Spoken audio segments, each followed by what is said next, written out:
হরে কৃষ্ণ। রাধা মাধব হরিকথা চ্যানেলে সবাইকে স্বাগত। বড়দের প্রণাম আর ছোটদের বুক ভরা ভালোবাসা জানিয়ে আজকে আমি অগ্রহায়ণ মাসের শুক্লাপক্ষের যে মোক্ষদা একাদশী, সেই মোক্ষদা একাদশীর মাহাত্ম্য কথা আলোচনা করছি। সকলে মনোযোগ সহকারে শ্রবণ করবেন। যুধিষ্ঠির বললেন, হে বিষ্ণু, আপনাকে আমি বন্দনা করি। আপনি ত্রিলোকের সুখদায়ক, বিশ্বেশ্বর, বিশ্বপালক ও পুরুষোত্তম। আমার একটি সংশয় আছে।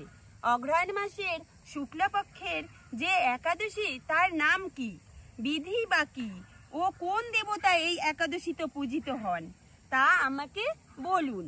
শ্রীকৃষ্ণ বললেন, হে মহারাজ, আপনি উত্তম প্রশ্ন জিজ্ঞাসা করেছেন, যার মাধ্যমে আমাদের যশ চতুর্দিকে বিস্তৃত হবে। এখন আমি এই একাদশীর কথা বর্ণনা করছি, যা শোনা মাত্রই বাজপেয় যজ্ঞের ফল লাভ হবে। অগ্রহায়ণ মাসের শুক্লপক্ষের এই একাদশী মোক্ষদা নামে জগতে বিখ্যাত। সর্বপাপ নাশিনী ও ব্রত মধ্যে সর্বশ্রেষ্ঠ এই একাদশীর দেবতা শ্রী দামোদরের পূজা করা হয়। তুলসী মঞ্জুরি, ধূপ, দীপ ইত্যাদি উপাচারে শাস্ত্রবিধি অনুসারে শ্রী দামোদরকে পূজা করতে হবে।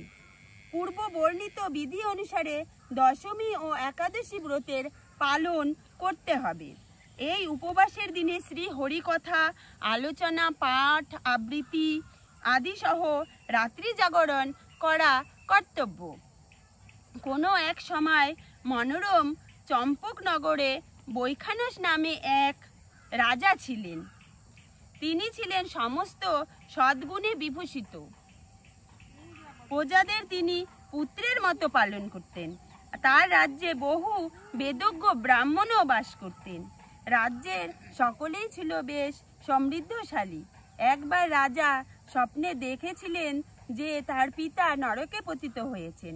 তা দেখে তিনি অত্যন্ত ব্যথিত হলেন। পরদিন ব্রাহ্মণদের ডেকে বলতে লাগলেন, হে ব্রাহ্মণগণ, গত রাত্রিতে স্বপ্নে নরক যাতনায় পিতাকে কষ্ট পেতে দেখে আমার হৃদয় বিদীর্ণ হচ্ছে।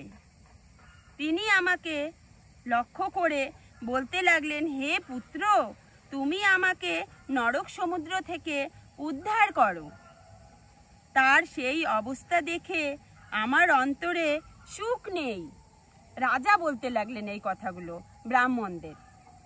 আমার এই বিশাল রাজ্য, স্ত্রী, পুত্র, কিছুতেই আমি শান্তি পাচ্ছি না। কি করি, কোথায় যাই, কিছুই বুঝতে পারছি না। আমার পূর্বপুরুষেরা মুক্তি লাভ করতে পারেন এমন কোনো পুণ্যব্রত, তপস্যা ও যোগের কথা আমাকে উপদেশ করুন। আমি তা অনুষ্ঠান করব।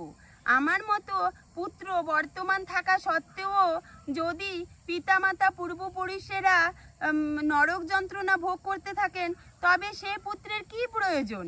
রাজা বলছেন এই কথাগুলো ব্রাহ্মণকে।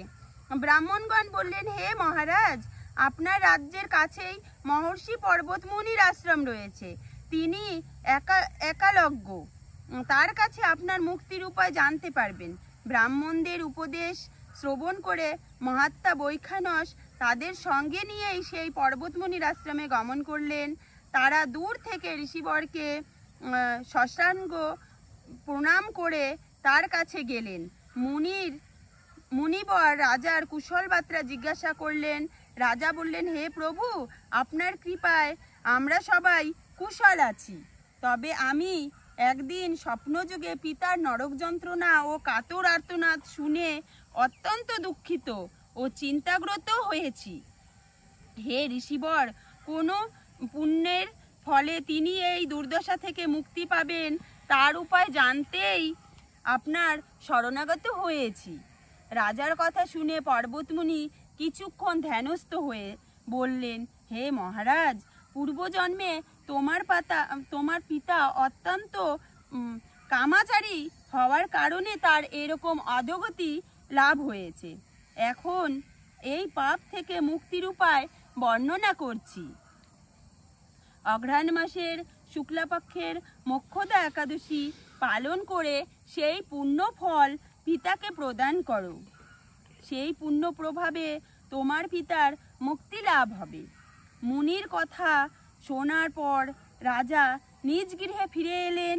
সেই পবিত্র তিথির আবির্ভাবে তিনি স্ত্রী পুত্রদাদি সহ যথাবিধি মোক্ষদা একাদশীর ব্রত পালনও করলেন। ব্রতের পুণ্যফল পিতার উদ্দেশ্যে প্রদান করলেন। পুণ্যফল দানের সঙ্গে সঙ্গে আকাশ থেকে পুষ্পবৃষ্টি হতে লাগলো।